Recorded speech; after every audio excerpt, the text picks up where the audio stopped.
Steve, one of the big things the mayor was talking about in his speech was the biomedical corridor and the fact that we're going to be having this new hospital on Tulane, and we've got the new hospital out of New Orleans East.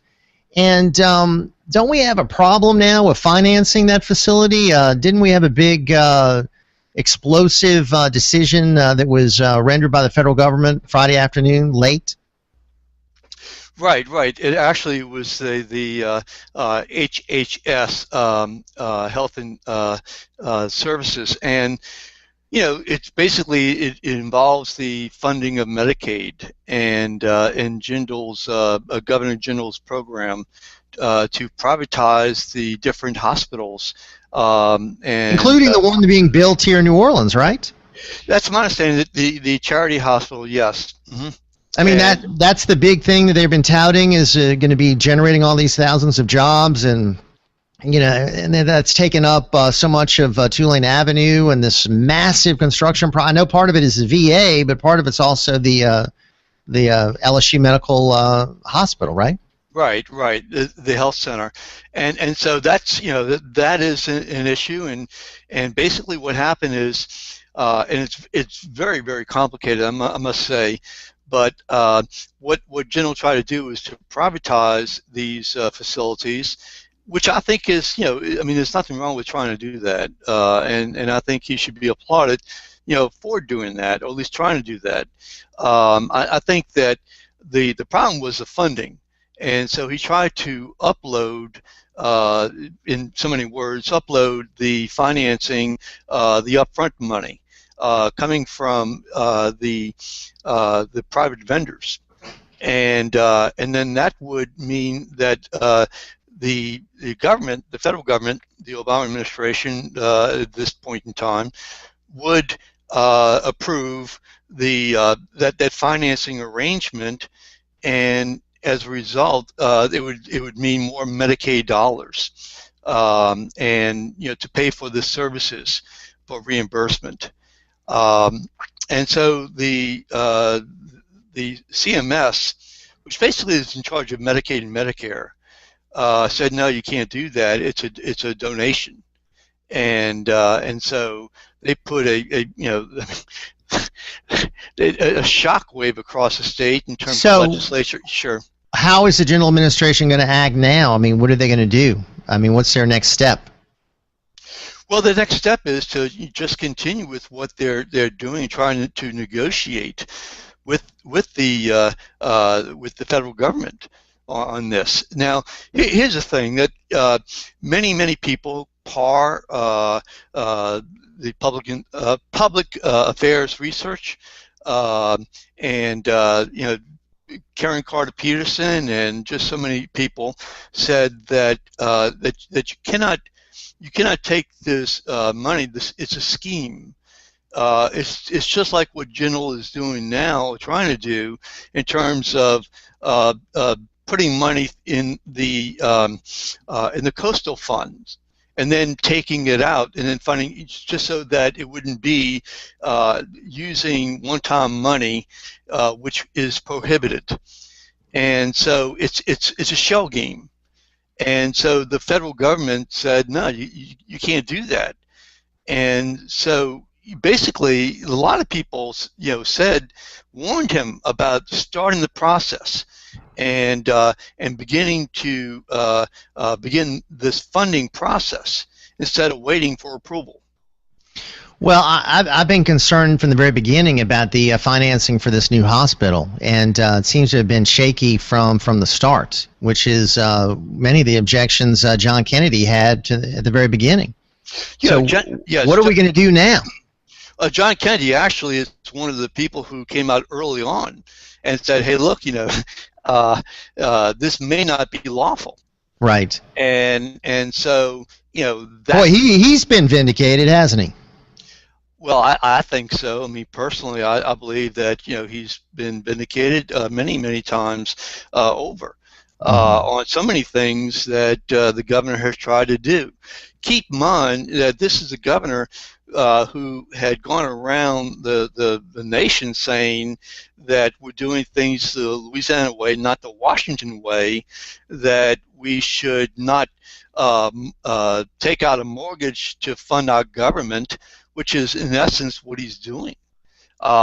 Except he's also tapping in to all the family resources, to fund the current obligations. So he's taking out obligations again, future loans to fund current obligations, going into different pots of money and recycling the money, and so now it's all coming back, on them right now. We're hearing, Steve, the state could be facing a $2 billion shortfall, and some commentators are worried that we could be raiding BP funds to plug a hole in the budget. Well, let me say this. I'm not exactly sure where we are on that in terms of what the hole is. The general administration through Kathy Clybert, who is basically, she's the Secretary of the Department of Health and Hospitals for the state of Louisiana, a general appointee. She's saying, look, there'll be, if there's a problem at all, it's going to be the fourth quarter of next year, and that's when it's going to be. And she says, we can try to work out a compromise now. The whole thing is that this, this is a frightening situation. Okay, frightening situation for the budget now. The legislative session is, soon coming to an end. Senators and members of the House are saying, hey, look, we need to deal with this issue now. And one senator has been quoted to say that just do it, fix it. And that was a Republican senator. And so, Jindal's in a hot spot here. He's the one who says that that he knows something about health care. But aren't legislators to blame as well? Because what have they done? Well, you're opening up a can of worms here now, Jeff, because they basically have gone ahead and allowed him to do this. It gets back to. They punted. That's what they did. They punted. Well, it ties in, though, to the Medicaid expansion issue, okay? And so, as you remember, a couple of weeks ago, essentially, the General Administration had pulled a full court press on trying to make sure that at the time the Senate committee did not pass the constitutional amendment or pass it on to the full Senate and the House, which would allow the voters to decide upon the Medicaid expansion. And so now what you have is you have possibly, the way I see it is about $300 million at stake. Some people put it up to 800 million. I don't know exactly what the figure. I'm just going by what I'm doing a conservative take in terms of what Clybert has said. So right. You can the numbers all over the place. Just like the numbers are like $2 billion once Jindal leaves office in terms of a budget hole. Right. So even if it's say $300 million.